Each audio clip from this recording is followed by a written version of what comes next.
Welcome to Something to Wrestle With. Welcome to Wrestle With. Bruce Prichard. Bruce Prichard. Well, you know.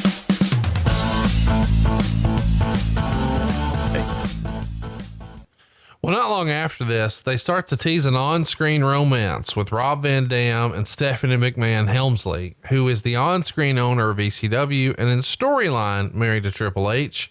At this time, Trips is out with a torn quad, but they're not yet married in real life.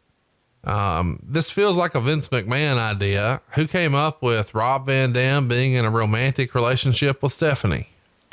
It was Vince McMahon's idea because he wanted more emotion out of RVD, and he felt that Rob was too one-dimensional and felt that if there was a love interest or a relationship that we could get more out of Rob. So it was up to me to make that pitch. So the pitch happens, and Rob at the time was married, and he himself would say he had an insecure wife who was giving him shit anytime an attractive woman was even nearby. So now that there's going to be some sort of romance on TV while she's not there, maybe that's not the best idea. And allegedly he shares that with you and you say, "Oh, that's good. I didn't know. I mean, I don't know unless you tell me. So if you tell me what you're comfortable with or not tell me, that's the difference. So now that I know what you're comfortable with, I know we have something we can work with. We'll figure it out." So he gets to the building the next week, and Brian gives him the script, and it's the exact same thing. And it even goes a little further than what he was told it would be at first. I'll let you take the story from here, Bruce.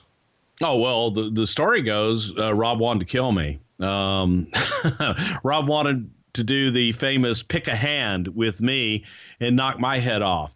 But the story that has never been told on the other side of that was I did go back and share Rob's concerns, because when you go to a talent, you ask them, okay, do you have any problems with this angle or this story that we're going to tell? And Rob had concerns. He didn't want to do it. In his real life situation, he didn't feel comfortable doing it. He didn't want to do it. And I made that known. Vince's reaction to that was, "We make movies, damn it. This is make-believe, and he's an actor. He's God damn it, he's portraying a character, and it's not real." Well, that's tough to explain to the significant other on the other side that's sitting at home that has seen their real-life husband on a, quote, reality-type television show interacting with another female. And it's, again, when you mix reality and fantasy, it's a tough mixture. But I had brought it up, and Vince was going to talk to Rob about it. However, Brian got to Rob before Vince got to Rob and before I got to Rob. And so allegedly, when he sees this, he takes great offense and feels like you guys are just trying to fuck with him. And he says something to Brian like, "Who do I have to smack across the face? Is it you?" And allegedly Brian can't wait to say, no, this is Bruce's. Hell yeah, he said no. This is Bruce's. And Rob says, "Well, where's he at?" Talking about you. And Brian said, "Please don't smack Bruce." And Rob again says, "Where's he at?" And allegedly he says he's going to come find you and say, "Pick a hand." And sort of the backstory on that is, once upon a time, Taz, who was a locker room tough guy, and everybody knew that, allegedly had a little bit of a skirmish with Rob Van Dam, and Rob said, "Pick a hand."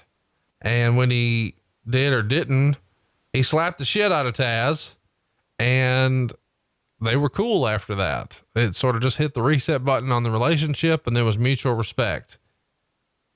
Well, allegedly he's looking for you here because he's told you he doesn't want to do this. You said you'd take care of it, and now it's still happening and it's worse.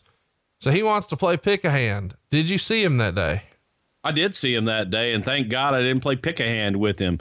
I don't want to get slapped by Rob Van Dam, especially when he's pissed, which would probably be the only time you would get slapped by him. But I did see him. I think Stephanie got to him first, and I think Vince got to him, and he had calmed down by the time he ever got to me. But I was actually looking for Rob first, before Brian even got to him, to let him know, hey, going to bring you into Vince and let Vince explain it to him, because Vince had his vision of what he wanted Rob to do. And I had explained Rob's position and why he didn't want to do it. And Vince was adamant that he wanted Rob to do this, and he would talk to him. So I wanted to get to Rob first, bring him into Vince. Brian got to Rob first, kind of thinking that, I guess, that we had already gotten to Rob and that he was cool with it. But, yeah, thank God cooler heads prevailed, because I probably would have picked the left one. And that would have hurt the shit out of the right side of my face. But either one, I'm not sure I really want to take, quite frankly. Even Stephanie was trying to sell it. Hey, this is just acting, and we'll do it funny.